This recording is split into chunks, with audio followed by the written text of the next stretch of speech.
Great, thanks guys.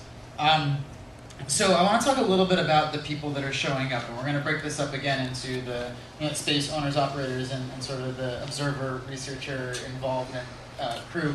And the question I want to ask is two parts. Part A is, what is one of the, I don't want to put people in the boxes and say demographics, but what's one of the groups of people, the professions that showed up that has surprised you?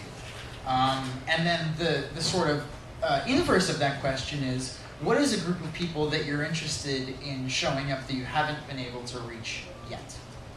And so we can start from my side, we can work our way back down. That's all right.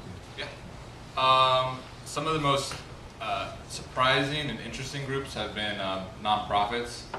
We had a group that was an Asian American art nonprofit working our space for a while before they found an art space. Now we have a group called the Global Lives Project. They've actually installed a video art installation in the space, which is really awesome. We have a certified financial planner in a space that's mainly tech people. That's been pretty surprising.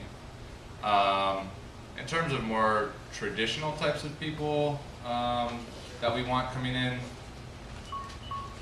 I don't know. I think that's if you were to like carve out some percentage of your effort in outreach and really focus on a group that doesn't know about co-working but would really benefit from the way that you're creating a workspace and an environment and community, who might be on your list?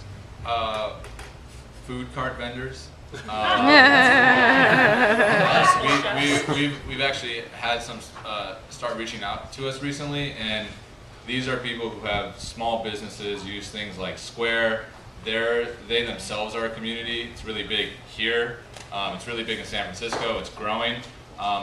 They need office space too. I mean, they're making money too, so they can pay for spaces a reasonable amount.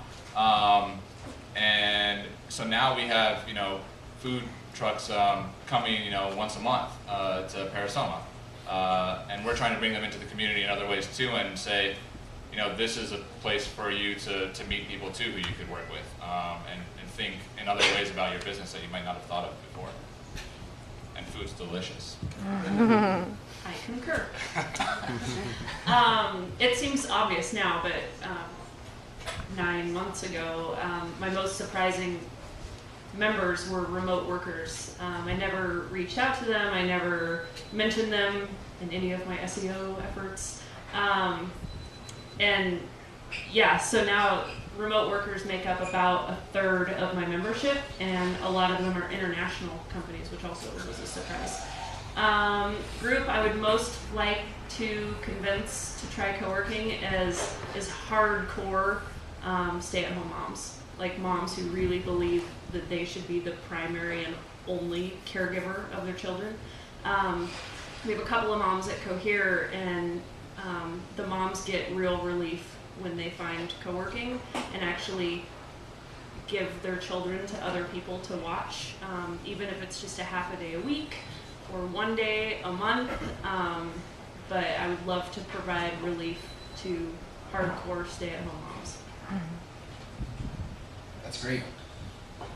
I love the word relief, by the way. It's like, I feel relieved every time you say it. It's let's, oh my God, maybe that can be a value.